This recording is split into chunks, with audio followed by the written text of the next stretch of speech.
আপনার ইনবক্সেও কি এই টাইপের একটা মেসেজ এসেছে? আমি চিনি না, জানি না। অথচ আমাকে একটা মেসেজ দেয়া হয়েছে।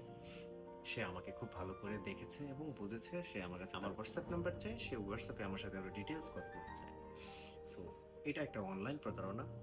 সে বলতেছে সে USA তে থাকে। যে কেউ এটাতে ইনফ্লুয়েন্স হয়ে যেতে পারে এবং তার WhatsApp নাম্বারটা যদি আমি এখানে শেয়ার করি, সে কি করবে? ১ম এ আমার সাথে WhatsApp এ কথা বলবে। সে আমার বিষয়ে জানতে চাইবে, আমি কতটা আর্থিকভাবে সক্ষম সেটা বুঝতে চেষ্টা করবে। তারপর কি হবে? তার সাথে কথাবার্তা হবে। সে কিছু ভিডিওস, ফটোস শেয়ার করবে। তার পার্সোনাল ফটোস, তার পার্সোনাল ভিডিওস শেয়ার করবে।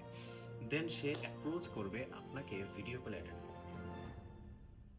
যখনই আপনি এই ভিডিও কলে অ্যাটেন্ড করে ফেললেন, আপনার সব শেষ।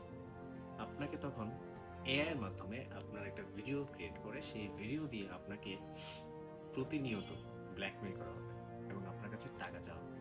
আপনি যতক্ষণ পর্যন্ত তারা টাকা দিবেন, ততক্ষণ পর্যন্ত আপনাকে মেন্টালি টর্চার করা হবে এবং আপনাকে বিভিন্নভাবে বলা হবে যে অনলাইনে এটা ছড়িয়ে দেওয়া হবে এবং আপনার মান, সম্মান, ইজ্জত এবং আপনার বন্ধু-বান্ধব, আত্মীয়স্বজন সবার কাছে আপনার ভিডিওটা পাস করা হবে। সো আপনার লাইফে যদি এরকম কোনো একটা ঘটনা ঘটে, তাহলে আপনি মানসিকভাবে অনেক অস্থিরতা ফিল করবেন এবং আপনি সচরাচর তাকে টাকা-পয়সা দেওয়ার জন্য রেডি হয়ে যাবেন এবং যখনই তাকে ১ম বার টাকা দিবেন, 2nd টাইম সে আবার আপনাকে ব্ল্যাকমেইল করবে, 3rd টাইম আবার ব্ল্যাকমেইল করবে। এভাবে সে আপনার কাছ থেকে টাকা নিতেই থাকবে। এটা ওয়ান টাইপ অফ প্রতারণা। আরো কিছু প্রতারণা আছে যেটা হচ্ছে চাকরির লোভ দেখানো, বিভিন্ন লিঙ্ক শেয়ার করা। সো আপনি যদি ভুলেও ওই লিঙ্কে ক্লিক করেন তাহলে আপনার Facebook, আপনার WhatsApp, আপনার Gmail, আপনার ব্যাংক অ্যাকাউন্ট এভরিথিং তারা অ্যাক্সেস নিয়ে নেয় এবং আপনাকে একদম নিঃস্ব করে দেবে।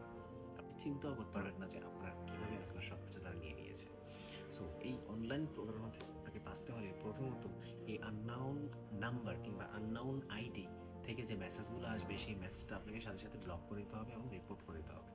সেকেন্ডলি আপনি কখনোই কারো সাথে পার্সোনাল ওটিপি শেয়ার করবেন না। থার্ড হচ্ছে আপনি টু ফ্যাক্টর ভেরিফিকেশন চালু রাখেন আপনার সমস্ত আইডি এবং সমস্ত সোশ্যাল মিডিয়াতে টু স্টেপ ভেরিফিকেশন চালু করে রাখেন। নিজে সচেতন হন এবং অন্যকেও সচেতন করুন এই ব্যাপারে। কারণ এই অনলাইন প্রতারণায় অনেক মানুষ ভুক্তভোগী। হয়তো অনেকে লজ্জায় শেয়ার করে না, হয়তো অনেকে লজ্জায় বলে না। কিন্তু সবার সাথেই কম বেশ এটা হয়ে আসতেছে। এখনই সচেতন হন, কখনোই কোনো অপরিচিত কারোর সাথে কথা বলা যাবে না। ভালো থাকবেন, সচেতন থাকবেন, সুস্থ থাকবেন। আল্লাহ হাফেজ।